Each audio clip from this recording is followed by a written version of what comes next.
நண்பர்களே, நீங்கள் பார்த்து கொண்டிருப்பது உங்கள் கௌசிக் ரிவ்யூ. சரி, வாங்க வீடியோக்குள்ள போய் என்னென்ன நடக்க போகுது அப்படின்ற இன்ட்ரெஸ்டிங்கான விஷயத்தை தான் நீங்க இந்த வீடியோல பார்த்து தெரிஞ்சுக்க போறீங்க. அதுக்கு முன்னாடி உங்களுக்கு இன்னொரு இன்ட்ரெஸ்டிங்கான விஷயம் சொல்ல போறீங்க. அது என்னடா அப்படின்னு சொல்லிட்டு பாத்தீங்கன்னா, நம்ம மல்லி இருக்காங்கல்ல, அவங்க என்ன பண்றாங்க அப்படின்னு சொல்லிட்டு பாத்தீங்கன்னா, ஒரு பக்கம் பயம், ஒரு பக்கம் அதே சமயத்துல அந்த குழந்தைங்களை காப்பாற்ற முட்டமில்லே, அந்த குழந்தைங்களை காப்பாத்திக்கலாமே, நீ வெண்பாவை போல தானே அந்த குழந்தைங்களை கஷ்டப்பட்டு இருக்கும் அப்படின்னு சொல்லிட்டு நல்லா உள்ளோம். இந்த மாதிரி எல்லாமே ஒரு பக்கம் மல்லிக்குள்ள வந்து மல்லிய சும்மா கொல்லுன்னு கொல்லிட்டு இருக்கு. இந்த மாதிரி எல்லாம் ஒரு பக்கம் இருந்தாலும் அதே சமயத்துல மறுபக்கம் என்ன நடக்குது அப்படின்னு சொல்லிட்டு பாத்தீங்கன்னா, நம்ம மல்லி இருக்காங்கல்ல, சரி ஓகே, இது எல்லாமே சட்டப்பூர்வமா தான் நம்ம போய் ஹேண்டில் பண்ணி ஆகணும். நம்ம டைரக்டா நேரா நம்ம போனா, தனியா போனா நம்மள சோழியை முடிச்சிருவாங்க அப்படின்னு சொல்லிட்டு புரிஞ்சுக்கிட்டு வீட்டுக்கு ஆட்டோவில் வந்துட்டு இருக்காங்க. அந்த சமயத்துல தான் குறுக்க இந்த கௌசிக் வந்தா அப்படின்ற மாதிரி நம்ம விஜய் ஒரு பக்கம் உடஞ்ச காலோட ஆட்டோவில் வந்துட்டு இருக்காரு.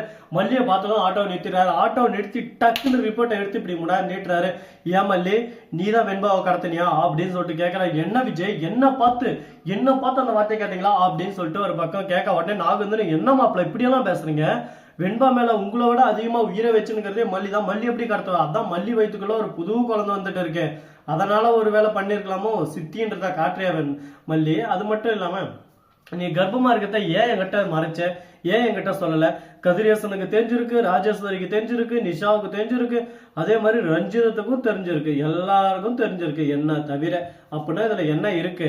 நீ பிளான் பண்ணி கரெக்டா நீ கர்ப்பமான அடுத்த செகண்டே வெண்பா இருந்தா உனக்கு தொந்தரவா இருப்பா, வெண்பா இருந்தா அந்த வீட்டுல இருக்க முடியாது அப்படின்னு சொல்லிட்டு முடிவு பண்ணிட்டு உன் குழந்தை மட்டும் தான் அந்த சொத்தை அனுபவிக்கணும்னு சொல்லிட்டு தானே இந்த மாதிரி வேலை செஞ்ச அப்படின்னு சொல்லிட்டு சுருக்குன்னு அப்படியே சும்மா ஊசி எடுத்து குத்துற மாதிரி பேசுறாரு நம்ம விஜய். வார்த்தையை அளந்து பேசுங்க, இதுக்கப்புறம் உங்களுக்கு மரியாதை இருக்காது பாத்துக்கோங்க அப்படின்னு சொல்லிட்டு நம்ம நாகு பேச ஆரம்பிச்சோன்னா, என்ன ஓவரா பேசிட்டு போயிட்டே இருக்கீங்க, இதுதானே உண்மை அப்படின்னு சொல்லிட்டு விஜய் கேட்க, மல்லி இதுன்னு ஒரு பக்கம் கதறி அழுந்து, உங்ககிட்ட எப்படி நான் உண்மையா சொல்லிட்டோம், வெண்பா இந்த மாதிரி காணாம போயிட்டு அந்த சமயத்துல வந்து நான் பிரெக்னெண்டா இருக்கேன், என் வயிற்றுல குழந்தை இருக்கு, உங்க பொண்ணு தொலைஞ்சிருச்சு அப்படின்ற மாதிரி நம்ம பொண்ணு தொலைஞ்ச சமயத்துல நம்ம பொண்ணு தேடுற வேட்டையில மட்டும் தான் நான் இறங்குவேன் தவிர தேவையில்லாத விஷயத்தை பத்தி நான் நோக்க மாட்டேன். அது மட்டும் இல்லாம இப்ப கூட நம்ம பொண்ணை மாதிரி 10 குழந்தைகளை அவங்க கடத்தி வச்சிருக்காங்க, அந்த இடத்துக்கு போயிட்டு காப்பாற்ற முடியலன்னு சொல்லிட்டு எசனத்தோடையும் துக்கத்தோடையும் துயரத்தோடையும் வேதனையில கூனி குறி அவமானப்பட்டு அசிங்கப்பட்டு கேவலப்பட்டு அந்த இடத்துல இருந்து வந்திருக்கேன்.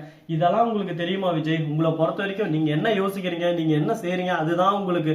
மற்றபடி நான் என்ன யோசிப்பேன், எனக்கு என்ன முக்கியம் அப்படின்றதெல்லாம் உங்களுக்கு எண்ணமே இல்லை. உங்களோட எண்ணம் இதுதான், உங்களோட சுயரூபம் இதுதான் அப்படின்னு சொல்லிட்டு விஜயை பார்த்து நறுக்குன்னு மல்லி ஒரு பக்கம் 2 போட ஆரம்பிக்கிறாங்க. ராஜேஸ்வரியும் கதிரேசன் தூரமா நின்று மறைந்திருந்து பார்க்கும் மர்மம் என்ன அப்படின்னு சொல்லிட்டு ஒளிஞ்சிருந்து அழகா இவங்க என்னென்ன சேட்டைகள் பண்றாங்க, எப்படியாலும் ஒரு பக்கம் மல்லி விஜய் பிரிய போறாங்க அப்படின்ற விஷயத்த நேருக்கு நேரம் நம்ம பார்த்து தெரிஞ்சுக்கலாம் அப்படின்னு சொல்லிட்டு நேர் தொலைக்காட்சி 24 மணி நேரம் அப்டேட் அப்படின்ற மாதிரி தான் ஒரு பக்கம் போயிட்டு இருக்கு. இந்த மாதிரி எல்லாம் ஒரு பக்கம் போயிட்டு இருந்தா என்ன பண்றது சொல்லுங்க பார்க்கலாம்.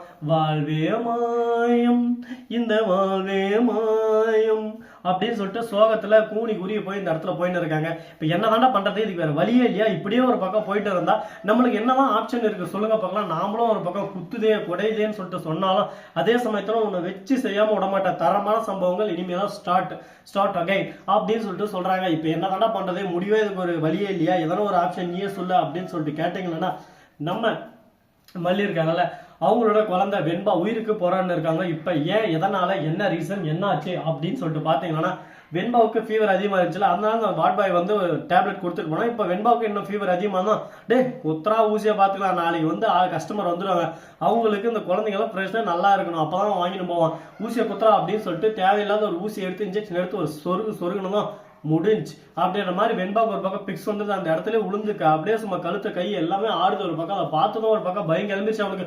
எப்பா சாமி ஆள விட்டா சரின்னு ஓட பார்க்கறான். அந்த ரவுடி எல்லாம் முடிச்சுன்னு ஒரு பக்கம் இப்ப காப்பாத்துற அவனை இல்ல வச்சுக்கணும் அவ்வளவுதான் அப்படின்னு சொல்லிட்டு சொல்ல, உடனே வெண்பாவை என்ன பண்றது ஏது பண்றது சொல்லி தெரியாம ஒரு பக்கம் பதட்டம், ஒரு பக்கம் பயம், எல்லாமே சேர்ந்து வந்து குத்துதே படிதே. சாதாரண ஃபீவருக்கு இந்த மாதிரி ஆகி போச்சு. டே நீ எல்லாம் டாக்டரோட காசு மட்டும் கேட்டு வாங்குறா, மானம் கட்டவன வெக்கம் கட்டவன, உன்னெல்லாம் பெத்தால வேற எதனா பண்ணாலா, உன்னை மவனை இப்ப கொஞ்ச நேரத்துல வெண்பா மட்டும் சரி ஆகல, உன்னை அவ்வளவுதான் பாத்துக்க அப்படின்னு சொல்லிட்டு நம்மளோட ஆக்ரோஷம் ஒரு பக்கம் இருக்கு. அதே சமயத்துல அடுத்து என்ன நடக்குது அப்படின்னு சொல்லிட்டு பாத்தீங்கன்னா, அந்த லேடி இருக்காங்கல்ல, அவங்க உடனே ஹாஸ்பிட்டல் தூக்கின்னு போ அப்படின்னு சொல்லிட்டு அந்த வார்ட் பாய் கிட்டே ஹாஸ்பிட்டலுக்கு அனுப்பிச்சுடுறாங்க. அவங்க போய் அட்மிட்டும் பண்ணிடுறாங்க. டாக்டர் பார்த்து யாரும் தேவையில்லாத இன்ஜெக்ஷன் செலுத்திருக்காங்க அப்படின்னு சொல்லிட்டு அதுக்கான மாத்து மருந்து கொடுத்து நம்ம வெண்பாவை காப்பாத்திடுறாங்க. வெண்பா ஒரு பக்கம் ரெக்கவர் ஆகிறதுக்குள்ள அந்த இடத்துல இருந்து வெண்பாவை திரும்ப தூக்கின்னு வந்துடணும். ஏன்னா வெண்பா கண்ணை திறந்து அடுத்த செகண்ட் அங்க உண்மை எல்லாமே ஒரு பக்கம் வளரும். அதுக்கப்புறம் ஒன்றும் பண்ண முடியாது. அதே சமயத்துல அந்த டாக்டருக்கு ரொம்பவே நெருங்கிய நண்பர் தான் இந்த நபர் யாரு அப்படின்னு சொல்லிட்டு பாத்தீங்கன்னா வேற யாரு, நம்ம போலீஸுக்கு ரொம்ப நெருங்கியவர் தான் விஜய். அவர் வந்து போன் பண்ணி இந்த மாதிரி விஜய் உங்களோட குழந்தை இங்கதான் இருக்கா அப்படின்னு சொல்லிட்டு சொல்லிடுறாங்க. உடனே என்ன சொல்றீங்க, ஆமா என்னோட மெடிக்கல்ல வந்து எனக்கு ஒரு நண்பர் இருக்கா, அவன் வந்து எனக்கு போன் பண்ணா, நீங்க அனுப்பின போட்டோல இப்போ ஒரு குழந்தை வந்திருக்கு, அந்த குழந்தைய நான் இப்பதான் பார்த்தேன், நீங்க செக் பண்ணி பாருங்க, எதுக்கும் அப்டேட் பண்ணி பாருங்க, அந்த குழந்தைய இருந்தா நான் அப்படியே இங்கேயே வச்சு வைக்கிறேன் அப்படின்னு சொல்லிட்டு சொல்ல, உடனே பார்த்த உடனே ஆமா அது ஏன் குழந்தை தான் அப்படின்னு சொல்லிட்டு ஒரு பக்கம் சொல்ல, உடனே அடிச்சே பாடுறா ஜாக் பாட்டை, இதுக்கப்புறம் தானே இருக்கு உனக்கு வேட்டு. Jupiter 110 normal model. இப்படிதாங்க ஒரு பக்கம் பிரச்சனை சிக்கல்கள் எல்லாமே போயிட்டு இருக்கு. இந்த சிக்கலெல்லாம் சமாளிச்சு இந்த இடத்துக்கு வந்து இவ்வளவு போராடி, இந்த போராட்டத்துக்கு நடுவுல எப்பா பாப்பா என்ன சொல்றது, போராடி நான் எதுவுமே சொல்ல.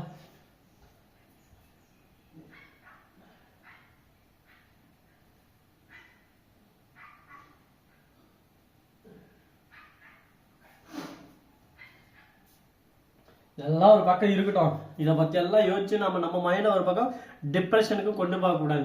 இதுக்கப்புறம் ஃப்ரெஷ்ஷா என்ன பண்ணணும் ஏது பண்ணுறத மட்டும் யோசிக்கணும். நம்ம விஜய் இருக்காரு, அவர் இருந்தாலும் ஓகே முடிஞ்சா ஓகே, இதுக்கப்புறம் பாரு என்னோட ஆட்ட ஆரம்பிக்க போறத.